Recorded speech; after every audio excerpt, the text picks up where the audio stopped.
Es un gran placer saludarles en esta ocasión a todos ustedes, queridos amigos y hermanos que están pendientes de los estudios a través de la Biblia.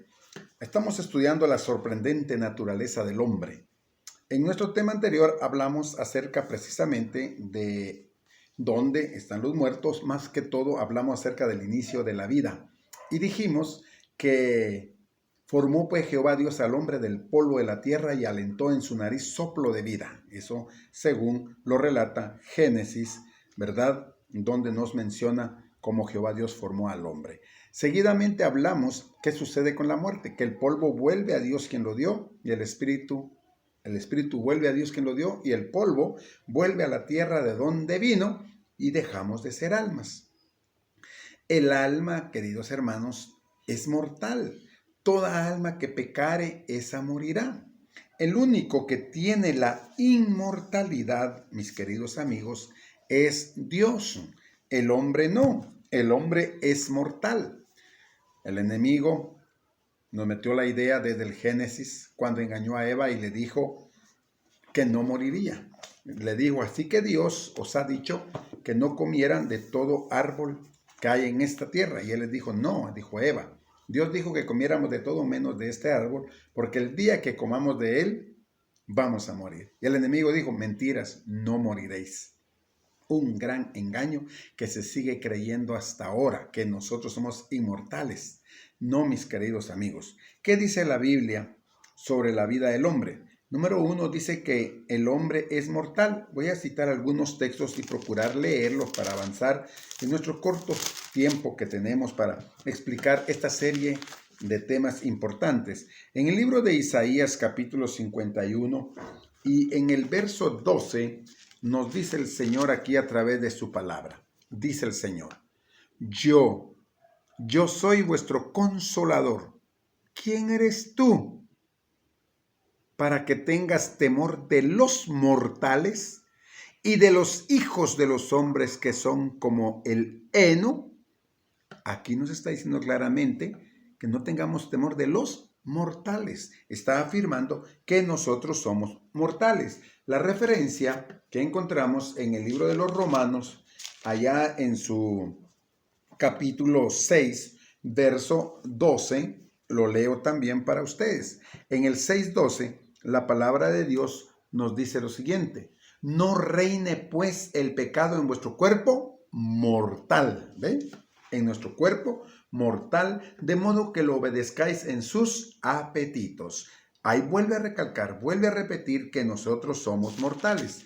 En el capítulo 8, verso 11 del mismo libro de los Romanos, 8:11 dice, y el espíritu de aquel que levantó de los muertos a Jesús está en vosotros. El que levantó de los muertos a Cristo Jesús vivificará también vuestros cuerpos mortales por su espíritu que está en vosotros.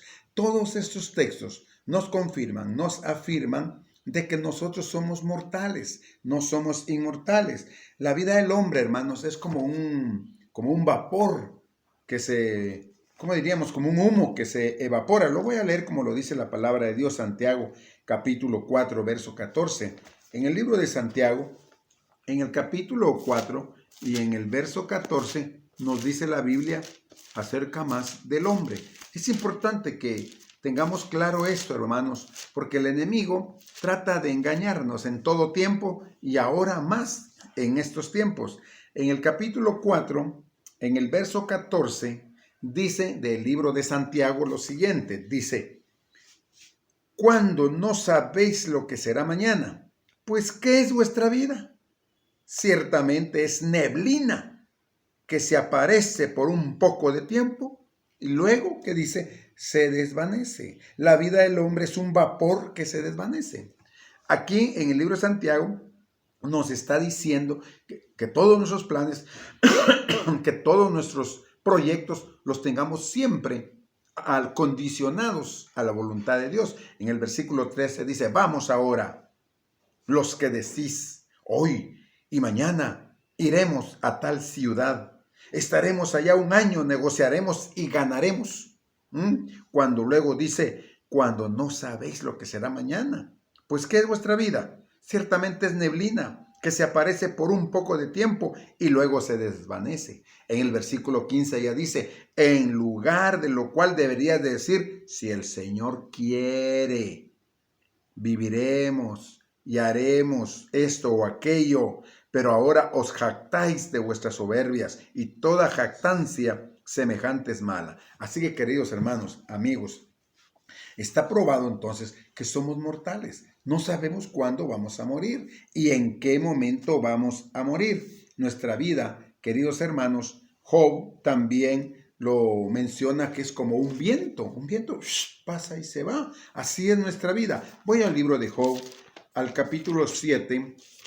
Ese es un tema, hermanos, bastante doctrinal, objetivo y bíblico, lo cual tenemos que usar mucho la Biblia para que nosotros podamos entender mejor el mensaje. Y en el capítulo 7, acá, del libro de Job, 7:7 nos dice, acuérdate que mi vida es un soplo.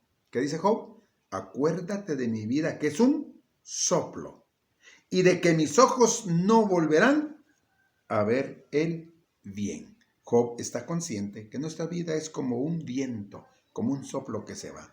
Vamos al libro de los Salmos, capítulo 38. En el Salmo capítulo 38 encontramos también, no es el 38, es el 78 para ser exactos. En el Salmo 78, ustedes perdonen que los bombardee con tanto texto, pero es importante que probemos a la luz de la Biblia, hermanos, la doctrina que ha metido el enemigo de que nosotros somos inmortales y que al morir seguimos viviendo y que algo queda flotando de nosotros. Lo dije en la lección anterior. Hoy estoy probando más textos bíblicos respecto a que no es así, que nosotros somos mortales. Dice el Salmo 78 y el verso 39 dice, se acordó de que eran carne, soplo que ya no vuelve. Se acordó de que eran carne, soplo que ya no viene. El salmista nos vuelve a decir lo mismo que dice Job, que somos un viento, un soplo de paso y que nuestra vida se extermina y ya no vuelve.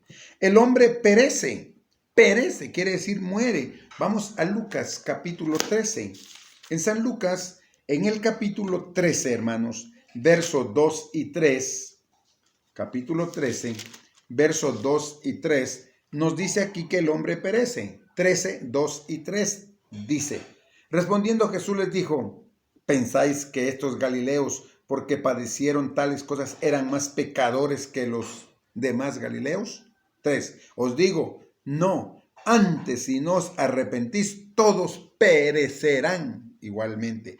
Perecemos, queridos hermanos. Y así hay infinidad de textos que nos dicen que somos un soplo, que somos un vapor, que morimos y que no somos inmortales.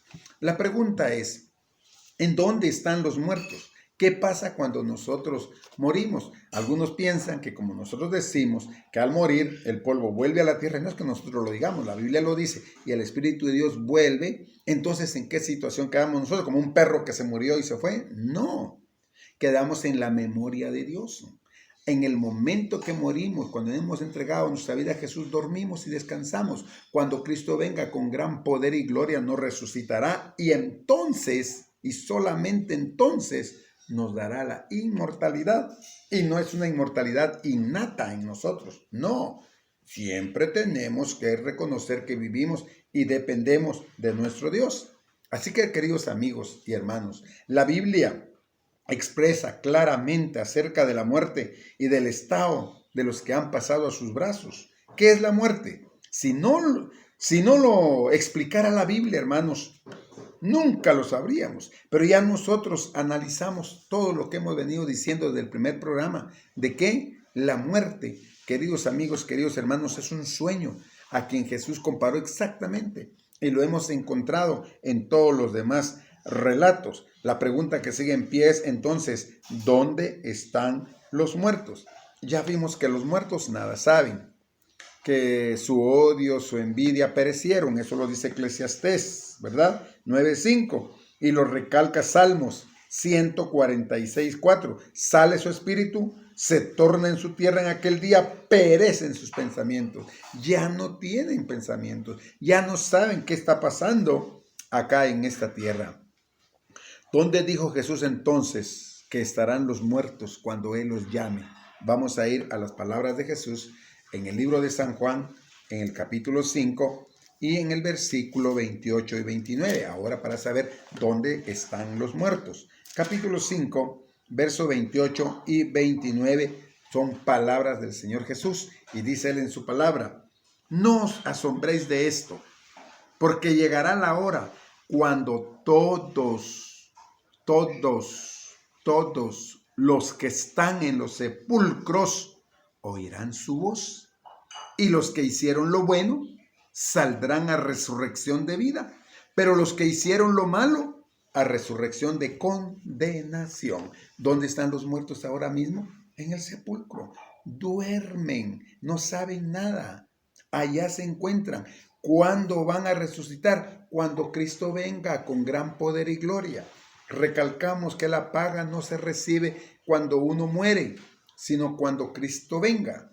En el libro de los Hebreos, en el capítulo 11, queridos hermanos, en el Nuevo Testamento, encontramos el relato de estos grandes hombres de la fe que murieron, que entregaron su vida con la esperanza de una vida nueva.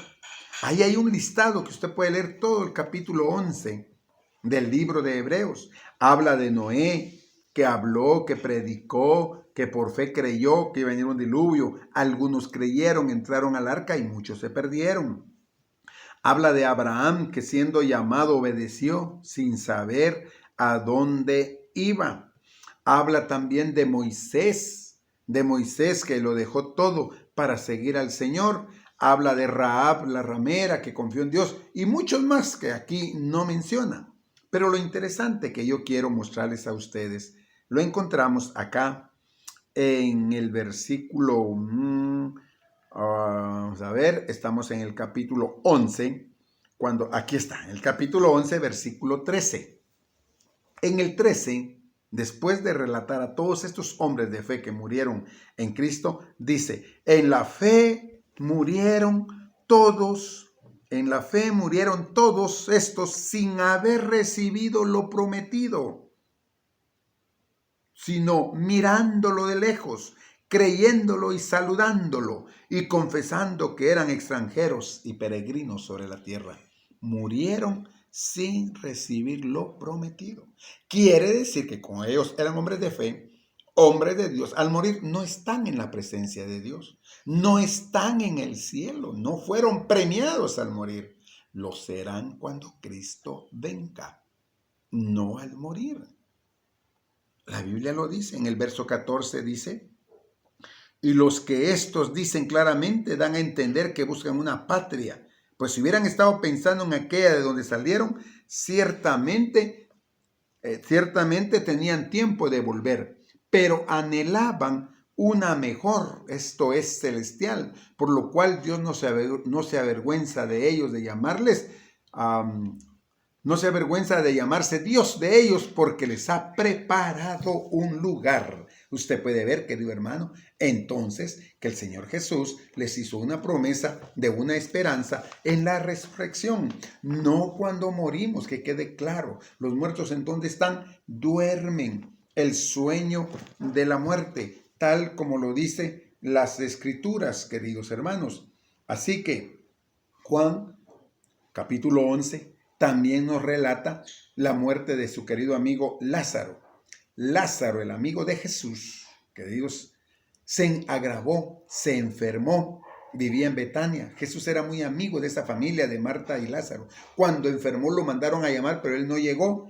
Él llegó ya 4 días después, cuando había muerto y lo habían enterrado. Entonces ahí en San Juan capítulo 11, verso 14, donde habla, San Juan 11, del 11 al 14, de la muerte de Lázaro resucitado por Cristo, hablando de él, Jesús utilizó distintamente los términos sueño y el término muerte. Durante los 4 días de su muerte, él no había ido al cielo, Lázaro, ni tampoco había ido al infierno, ni mucho menos en el purgatorio. Cuando Jesús lo resucitó, no lo llamó desde el cielo, ni lo llamó desde el infierno. Sencillamente le dijo, Lázaro, ven fuera. No le dijo, Lázaro, baja. Lázaro, sube. No, ahí estaba su cuerpo inerte, pero ahí estaba Jesús, el Dios dador de la vida. Dio el soplo de vida y vuelve Lázaro a la vida de nuevo. ¿Ven qué lindo? Comprender y entender que la muerte es un sueño. Por ejemplo, Job, un hombre que sufrió, un hombre del Antiguo Testamento, confiado totalmente en Dios, nos dice que tenía la esperanza de volver a vivir. Pero ¿cuándo? En cuanto se realizara la resurrección. Usted lo puede leer en Job 14 y 15. Job 14, versos 14 y 15, donde dice que él va a morir, pero mis ojos van a ver al Señor. ¿Cuándo? Cuando Cristo viniera. Esperaba verlo y esperaba ver a Dios cuando viniera. La resurrección, hermanos, es una única esperanza del hombre de librarse de la tumba. La única esperanza. Vamos a ir terminando con esta parte porque recuerden que estamos dando parte por parte para que usted comprenda, y ese tema lo seguimos ampliando cada vez más. En conclusión, hermanos, en su sermón de Pentecostés, el apóstol Pedro declaró que al morir David no había ido al cielo, que se hallaba descansando en la tumba. Vamos a leer el libro de los Hechos en el capítulo 2. El día que se derramó el Espíritu Santo sobre ellos, Pedro predicó un sermón que se bautizaron más de 3,000 almas. Y él saca a colación acá a David. En el capítulo 3 y en el verso 29 dice, hermanos, capítulo 2, verso 29 de Hechos de los Apóstoles, hermanos, se os puede decir libremente del patriarca David, que murió y fue sepultado, y su sepulcro está con nosotros hasta el día de hoy. Nos saltamos al verso 34. Sigue con el relato cuando dice, o si quieren lo leo de corrido todavía. Me quedé hasta el día de hoy, verso 30. Pero siendo profeta y sabiendo que con juramento Dios le había jurado de su descendencia en cuanto a la carne, levantaría al Cristo para que se sentara en su trono. Verso 31. Viéndolo, antes habló de la resurrección de Cristo, que su alma, su vida, no fue dejada en el Hades, ni su carne vio corrupción, hablando de la muerte de Jesús, de la profecía que Jesús no iba a ver, a descomponerse, que iban a hacer. A este Jesús resucitó Dios, de lo cual nosotros somos testigos. Verso 33. Así que, exaltado por la diestra de Dios y habiendo recibido del Padre la promesa del Espíritu Santo, ha derramado esto en vosotros que veis y oís. Ahora lo remata con el 34 y 35. David no subió a los cielos, pero él mismo dice, dijo el Señor a mi Señor, siéntate a mi diestra, hasta que ponga a tus enemigos por estrado de tus pies. ¿Qué estamos diciendo entonces? Que en este sermón Pedro dijo claramente que David no había ido al cielo, sino que descansaba en la tumba. Mientras vivimos todavía, queridos hermanos, preparémonos para encontrarnos con Jesús en su segunda venida. Esta es la esperanza de Pablo cuando se lee en el capítulo 4 de segunda de Timoteo. Voy a concluir con este último texto. En el libro de segunda de Timoteo, en el capítulo 4, miren cómo lo dijo Pablo. Vamos a buscarlo por aquí, donde está segunda de Timoteo, el capítulo 4. Aquí está, y con esto concluyo. Miren lo que dijo Pablo en cuanto a su esperanza. Y esa debe ser también nuestra esperanza, hermanos. Dice el versículo 4. Capítulo 2, verso 4 de segunda de Timoteo. 4, 6 al 8. ¿Lo tienen? Segunda de Timoteo, capítulo 4, versos 6 al 8. Pablo dice, yo ya estoy próximo a ser sacrificado. El tiempo de mi partida está cercano. He peleado la buena batalla. He acabado la carrera. He guardado la fe. Por lo demás me está reservada la corona de justicia, la cual me dará el Señor juez justo en aquel día. Y no solo a mí, sino también a todos los que aman su venida. Queridos hermanos, oremos para que el Señor nos bendiga y que si un día Dios nos llama al descanso, despertar para la vida eterna. Y si estamos vivos, reinaremos con el Señor. Dios te bendiga y no te pierdas el próximo programa. Amado Dios, gracias, porque hay una esperanza en la cual tú nos guardas y nos guías. Bendice a cada oyente y que estos temas sean de mucha bendición para todos. Por amor a Jesús te agradecemos todos, Señor. Amén. Amén. Dios les bendiga y nos vemos en el próximo programa. Que Dios los guarde.